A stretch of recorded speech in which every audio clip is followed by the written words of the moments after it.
G'day everyone, and welcome to Mildura. Situated in the northwest of Victoria along the Victorian, New South Wales and South Australian borders, the Mildura region is full of contrast, from a vibrant regional city to the red plains of the Outback. And there's a lot of fun to be had here, so let's get straight to it.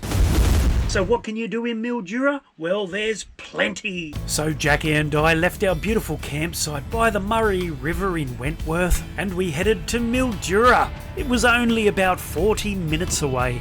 We would have stayed here longer, but Victoria was in for a heat wave. And let me tell you, it's no fun camping in a caravan when the temperatures are forecast to reach 45 degrees or more. And we booked into the Sun Siesta Caravan Park. Not the Sun Razor. You don't want to get those two mixed up.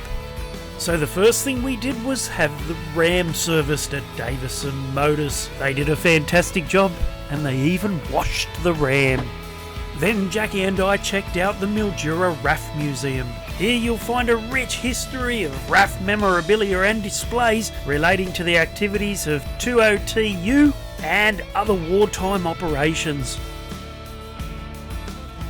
Oh, I have slipped the surly bonds of earth and danced the skies on laughter. That's the inscription on the wonderful RAF memorial you'll find here as well. Mildura's classic appeal is that it's set on the banks of the magnificent Murray River, so Jackie and I were keen for a paddleboat cruise. But first, I needed a feed.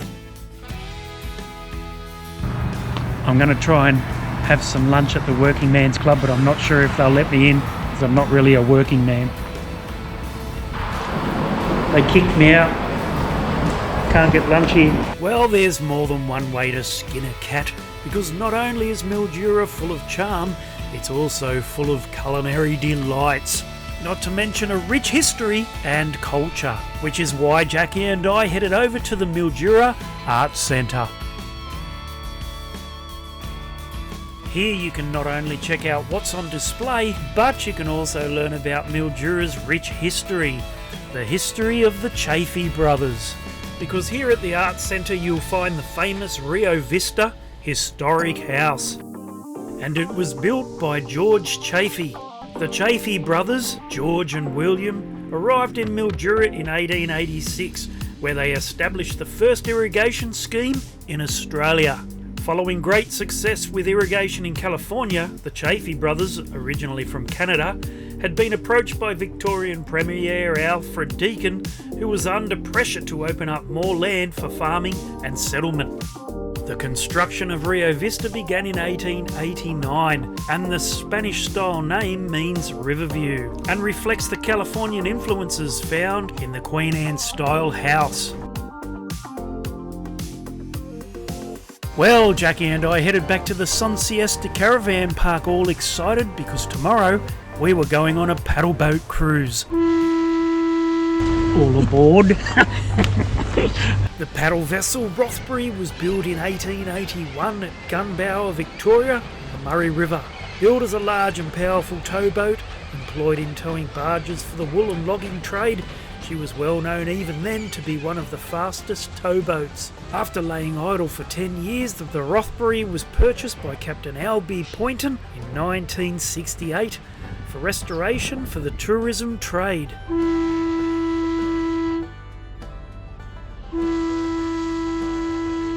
Which brings us to this very day in the Rothbury's life, where Jackie and I enjoyed a cruise down the Murray towards Loch 11. And if you don't know what a loch is, well, I'm about to explain it to you. The River Murray's systems of locks was built 100 years ago to facilitate trade and irrigation, and how the locks work is on a chamber system. To travel downstream, water inside the chamber must be at the same level as the top weir. Once the boat is inside the chamber, the gates are closed and water in the lock is released by opening large hydraulically operated valves just upstream of the lock gates. Each valve is slightly smaller than an average house door. Water flows from the lock chamber through tunnels to the weir pool below. As the water level in the chamber drops, the boat is lowered until it is equal to the level of the lower weir. The bottom gates open and the boat passes through. So there you go, my fellow adventurers. 5 months ago, Jackie and I had enjoyed a paddleboat cruise on the Jandra out the back of Burke when we first started our darling river run. And we followed it all the way to Wentworth, where it flows into the Murray River. It's the perfect way to finish our darling river run and to begin our adventures on the mighty Murray River. The following day we were off like a dog shot up the bum, off to discover Victoria's Outback with Murray Off-Road Adventures. This is where I found my true calling as a tour guide.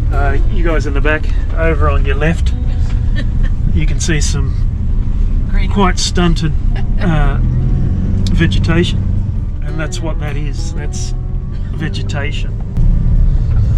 See this bank of trees up ahead? That's what they are, they're trees. That there's a dead tree. You can tell by the lack of foliage that has. As I kept my audience captivated with my extensive knowledge of the outback bush, Peter and Jeanie took us on an adventure where we explored isolated, untouched landscapes rich with wildlife. Today, Jackie and I were experiencing a wild and beautiful country, only fully appreciated with guides who know its secrets. Guides like Peter and Jeanie, who just happens to be the sister of our Broken Hill besties, Jim and Bev. Murray Off-Road Adventures personalised four-wheel drive bus tours can take you on a tour of the myriad of magical creeks, lakes and billabongs near the Murray River, to ancient red gum forests, open plains dotted with salt lakes, flat horizons, vast blue skies, sand dunes and sandy mallee scrub. Jackie and I were looking forward to checking out some ancient red gum forests, but first it was time for morning tea on the salt flats. Alfred, I think here would be a nice spot. Bring food? Yeah. They probably want sugar now. Jackie and I got to marvel at the effortless power of kangaroos bounding over open plains, and we watched emus grazing and running across the salt flats as we travelled in the comfort and safety of our four-wheel drive tour bus with an incredibly knowledgeable guide. And no, I'm not talking about me. You can see here that there's a small theropod dinosaur.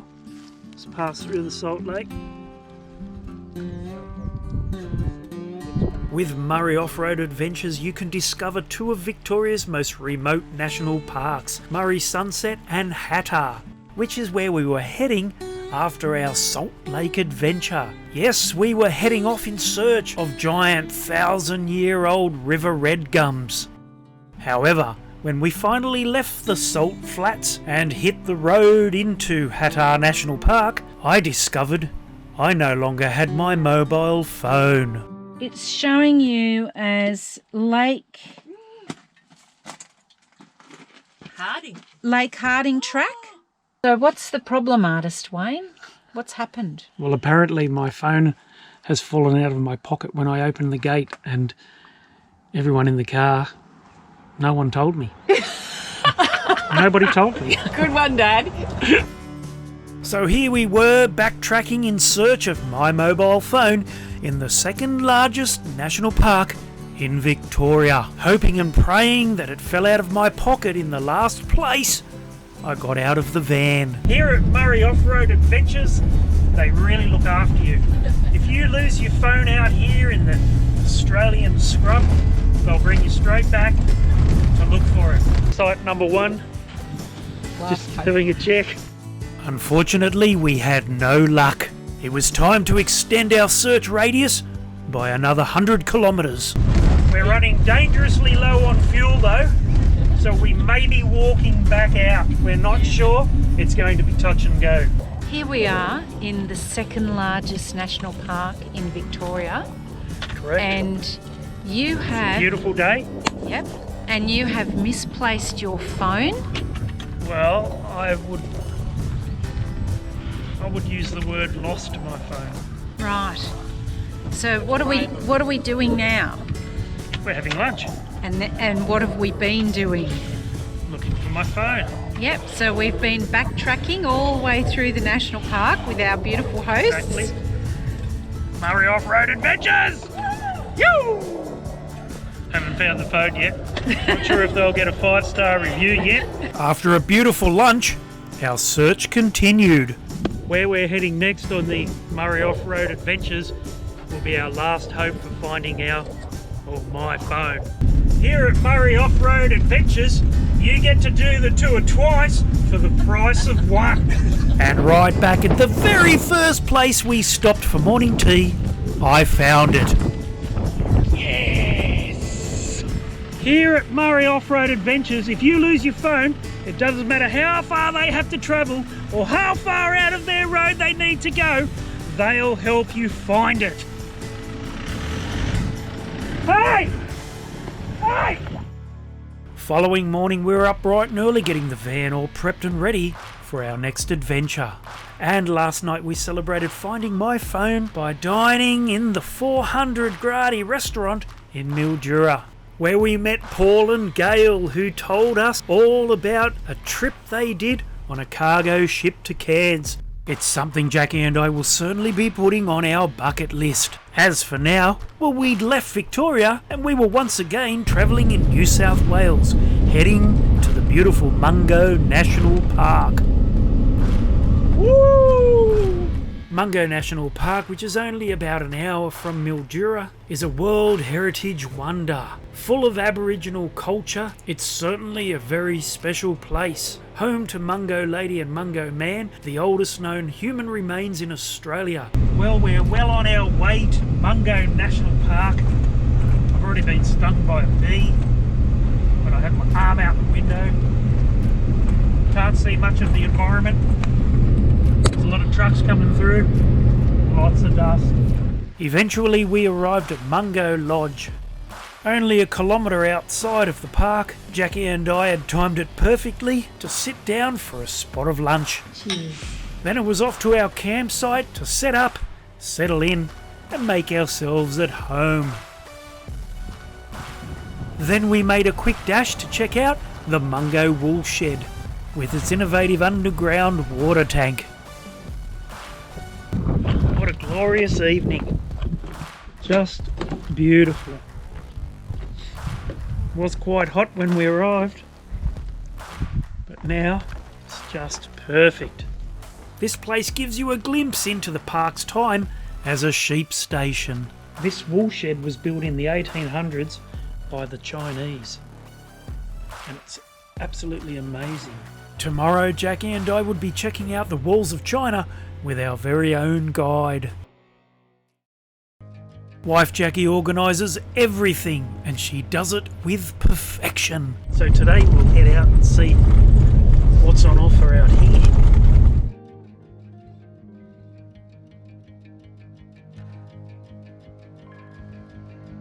Welcome to Mungo National Park. The fragile and dramatic formations are a unique window into Australia's past. Covering most of an ancient dry lake bed, Mungo formed one of a chain of freshwater lakes strung along Willandra Creek during the Ice Age. When the lakes dried 18,000 years ago, they preserved evidence of past climates, extinct megafauna, and one of the longest continual records of Aboriginal life in Australia.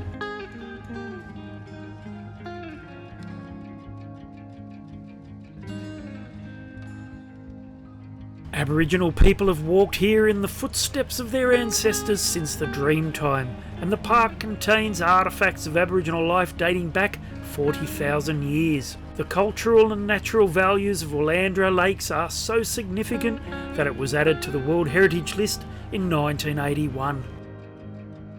Thanks to Lance, our National Parks and Wildlife Guide, he had Jackie and I travelling through the sands of time in Mungo National Park. We enjoyed a fantastic insight into Australia's fascinating history at this remarkable location with its stunning landscapes and rich Aboriginal cultural heritage. Then Jackie and I checked out the Mungo Visitor Centre. This is where you start your adventure in Mungo National Park, and you can grab information on things to see and do. Plus, it also contains cultural and pastoral history of the area. Hitting Mungo National Park for a sunset run. Woo! The sunsets out here are absolutely breathtaking, and Jackie was also planning to do some night photography. The following day someone turned the heat up. The temperatures were rising, so Jackie and I thought it was a good idea to do the self-guided 70-kilometre loop in Mungo National Park. And we took with us a picnic. However, we didn't bring enough food to share with all the bloody flies. I'm beating the flies.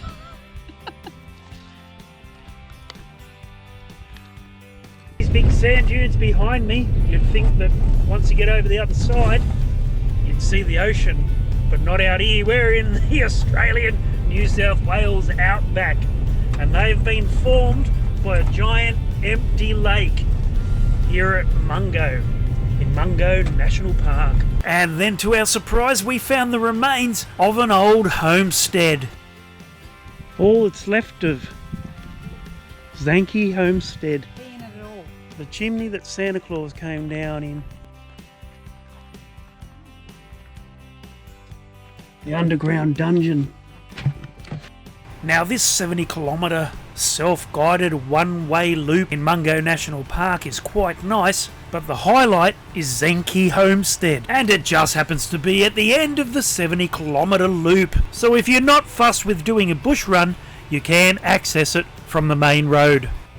This is the Jacqui woolshed, and this was built in, when was it built, Jackie? 1947. This was built in 1947.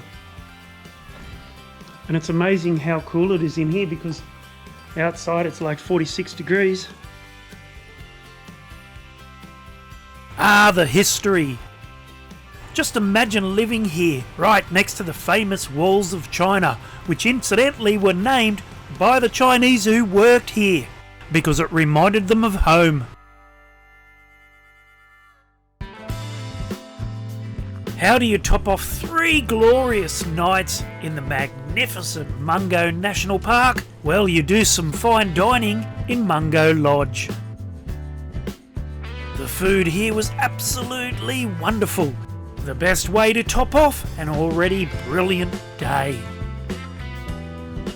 Well, camping in the beautiful Mungo National Park was the perfect way to finish our Mildura adventure. The daily temperatures were rising, so unfortunately it was time to move on, but not before giving our stay in the Mildura region a score. It's been a great couple of weeks. I've loved it. Mildura is a fantastic regional city. We've been popping in and out of Victoria and New South Wales. Mungo National Park was a great way to finish our stay here. I'm giving it a big 5 out of 5. That's right, and I just absolutely love Mildura. It's a beautiful city, and Mungo National Park really just topped off our trip here. So I'm giving it a 5 out of 5. I am, however, giving Wayne an extremely low score because he lost his mobile phone in the second largest national park in New South Wales.